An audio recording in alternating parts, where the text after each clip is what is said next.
Okay, hello there. So this is a new video where I talk about the things that you need to do in order to make a fantastic ESL language activity every time you produce one. If you follow these steps, then you will produce really good high quality activities every time you make one. When I first made this video, the whole video ended up being about 25 minutes long, so I've actually split it into 3 parts. This is the first part now, and the next 2 parts will be coming out in relatively short order, so make sure you keep an eye out for the next 2 parts if you find this video interesting. So without further ado, on to the video.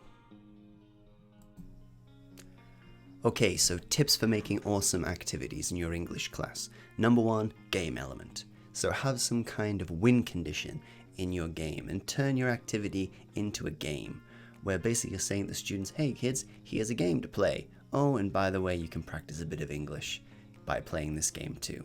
So this point is to bring in students who are not interested in English. If you teach in a public school, then that class is not going to be full of everyone who's into English. So you got to find a way to bring in those students who have no interest in English. So having a game as part of your class is a good way to bring those students in. If you can make it fun and interesting, they will give it a go. Even if they're not that good at English, they'll give it a try because maybe they might be competitive and they want to try and win. So number 1, have some kind of game element in your activity. And by the way, the win condition of talk to as many people as possible is not a compelling game element. So I would avoid the goal of talk to as many people as you can in 3 minutes. Alright, so number 2 is an achievable goal. So try to create goals that students of all levels have a chance of achieving. Now, this may mean adding an element of chance. So for example, in an interview game, don't have the winner be the student who interviews the most people. Maybe have them write the names of the people they've interviewed and then draw names from a hat. And if you interviewed the person whose name is drawn out of the hat, then you're a winner. People who interview a lot of people during the activity will have a higher chance of winning, but even the student who interviewed one person still has a chance to win.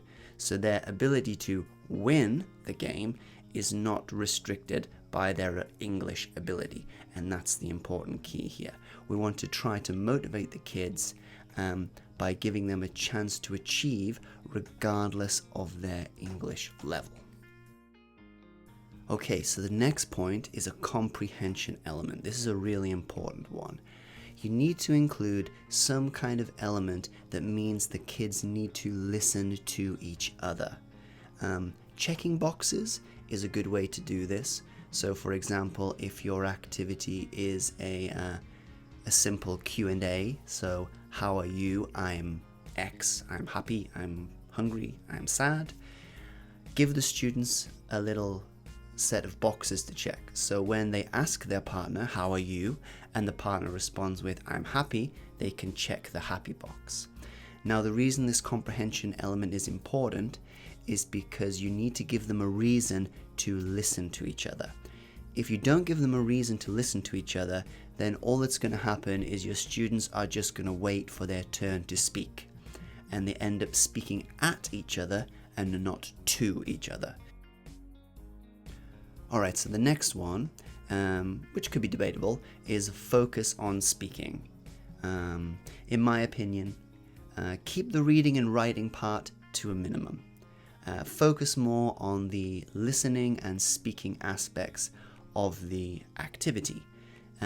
Here in Japan, in junior high school especially, a lot of the lessons are focused around reading and writing. So if you get a chance as an AET to do an activity, then escape from that reading and writing and do a speaking based activity.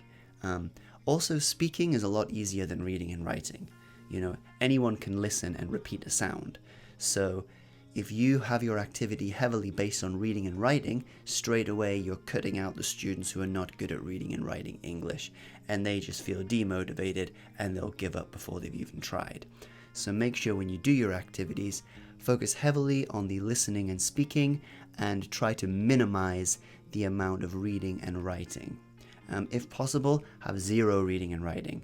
Have checkboxes, have the writing already there, and have them just kind of comprehend the text if you need some sort of like comprehension element in there. Okay, so the next part is to restrict the freedom you give the students. Now, restricting freedom doesn't sound good, but practically it's something that you have to do in your class. So where possible, try to avoid letting the kids roam freely around the room and making pairs and doing some kind of interaction. These students who are not into English will just meet up in their little friendship groups and will talk in Japanese about whatever it is they want to talk about. You'll also find the students who maybe are a little bit socially awkward will kind of drift off into the corner and just not engage with anyone. So having this kind of freedom is not good. It's not productive for your English class. You have to find ways around this, and you can be creative. Perhaps you could give them a list of people in the class to find an interview, or you could have them draw names from a bucket and say, right, go and interview this person and come back and draw another name. Now, this restriction of freedom also applies to drawing pictures or even thinking about original ideas when you're preparing for the activity. If you let the students draw pictures, it will always take too long. So for example, if you're going to do an activity in junior high school where you're teaching, say, superlatives, so you're doing Superman is the fastest hero, or the bullet train is the fastest train, or the elephant is the biggest mammal. You're doing something like this and you think to yourself, I know, superheroes. That'll be cool. Kids love comic books. Kids love superheroes. I'll let them create their own original superhero. Then they'll make a couple of sentences about that hero, and then they'll walk around class telling their partners about their awesome superhero. And it sounds really good, and it sounds really engaging. And when you tell the kids that, they'll be like, oh yeah, cool, a superhero. And they'll start to draw the picture. And then 15 minutes later, they'll still be drawing the picture. Or some students won't have even started yet. You really need to cut down on giving them too much freedom. So, or be really strict with the amount of time that you give them for drawing pictures and such. So if you're going to do something like that superhero activity, have them make their sentences first. So come up with the superhero's name and make those sentences first. So, Super Cabbage is the greenest superhero, and Super Cabbage is the smallest superhero, and Super Cabbage is the most interesting superhero. Have them make their 3 sentences first, then say, right, now you've got 2 minutes, draw a quick little picture. And after that, tell them, right, pencils down, we move on. It's time to go. Now we're going to do the interaction part. Because if you give them just free time to make a superhero, they're going to use all the time possible and more just drawing pictures.